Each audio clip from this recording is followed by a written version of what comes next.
The phone call did not sound like a cry for help. It sounded calm. A man told emergency dispatchers that shots had been fired inside his home. Then he said something that immediately changed the response. He warned police that the house contained booby traps. Minutes later, officers surrounded a quiet home in Northern California. Neighbors were just starting their day. Nothing looked unusual. No noise, no chaos. Inside the house, 4 people were already dead: a man, a woman, 2 children. What officers discovered would later be described as extremely difficult to process. Investigators believe it was a murder-suicide involving an entire family. This case raises painful questions about warning signs, mental health, and how a normal-looking home can hide something unthinkable. This is what happened in Rancho Cordova, California. On the morning of January 28, 2026, police in Sacramento County received a 911 call reporting gunfire in a residential neighborhood. Calls about gunshots are taken seriously, but this one stood out. According to police, a second call came in from a man inside the home. He reportedly told dispatchers that he was the one firing a gun. He also warned officers that he had set up booby traps inside the house. That statement immediately raised concern for officer safety. Police did not rush inside. Instead, they followed emergency procedures meant to avoid further harm. The home was located in Rancho Cordova, a normally quiet area where neighbors described daily life as calm and peaceful. There was no active disturbance visible from outside. Still, officers treated the situation as extremely dangerous. Policy response and USEOFA and because of the warning about possible traps, officers did not enter the home right away. Instead, the Sacramento County Sheriff's Office deployed a drone into the house. This decision was made to protect officers and gather information safely. Through the drone's camera, police observed a man inside the residence who appeared to be unresponsive. At that point, officers entered the home. What they found was devastating. Inside the house were 4 bodies: 1 adult man, 1 adult woman, and 2 children. All were deceased. Police later said the scene strongly suggested a murder-suicide, with the man believed to be responsible for the deaths of the other 3 before taking his own life. The discovery deeply affected the responding officers. Authorities identified the victims. The family consisted of David Edward Valerga Jr., 58, Lindsay Peralta Valerga, 49, their 13-year-old son, their 11-year-old daughter. According to police and local reporting, the family lived together in the home. The husband and wife reportedly operated 2 tutoring businesses out of their residence. Neighbors described them as quiet and respectful. There had been no public record of prior domestic violence calls at the home, according to police statements. This made the case even more difficult for investigators and the community to understand. Neighbors were stunned by the news. Rancho Cordova is described as a calm neighborhood where people walk, dogs jog, and greet each other regularly. There were no loud parties or ongoing disturbances. Residents told reporters that nothing about the family suggested danger. One neighbor said the area was peaceful and friendly, adding that seeing police activity and learning what happened was shocking. This sense of disbelief is common in cases like this. Many family annihilation cases occur in homes that appear stable from the outside. There were no visible signs of struggle or chaos before police arrived. The tragedy unfolded behind closed doors.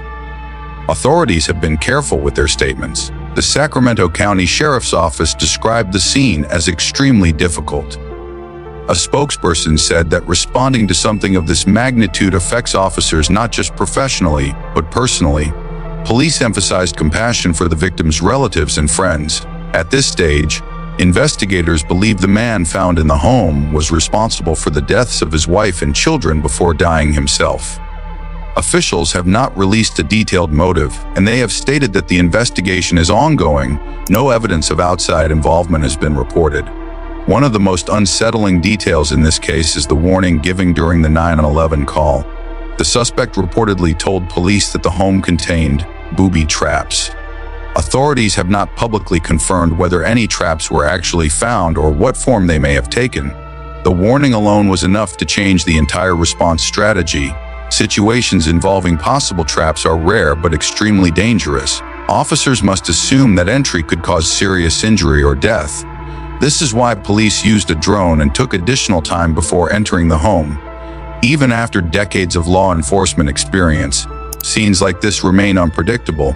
According to police, there was no prior documented history of domestic violence at the home. This does not mean there were no problems. It means there were no reports that reached law enforcement. Many domestic violence and family-related tragedies occur without prior police involvement. Victims may not report abuse for many reasons, including fear, shame, or belief that the situation can be managed privately. This case highlights how dangerous situations can go unnoticed until it is too late. Criminal experts refer to cases like this as family annihilation events. These involve a person killing their partner and children, often followed by suicide. Such cases are rare, but when they occur, they are deeply traumatic for communities and investigators. Motives can vary and may include mental health crisis, feelings of loss of control, financial stress, or distorted beliefs about protection or escape. Police have not publicly stated what may have motivated this tragedy. Speculation can be harmful, and investigators stress the importance of waiting for confirmed facts. Behind every headline are real people. 2 children lost their lives before reaching adulthood. Family members and friends are left with grief that has no clear answers. First responders also carry emotional weight after scenes like this. Law enforcement agencies often provide counseling to officers involved in traumatic incidents. The sheriff's office spokesperson expressed condolences and encouraged people to look out for one another during difficult times. This tragedy has impacted far more than just one household. Community members gathered outside the home, many in silence. Questions quickly followed. How could something like this happen in a quiet neighborhood? Were there warning signs? Could anything have been done? At this time, there are no simple answers. Police continue to investigate the events leading up to the deaths. Any additional findings will be shared once confirmed. What remains clear is that this was an unexpected and devastating loss of life. Cases like this highlight the importance of mental health support and domestic violence awareness.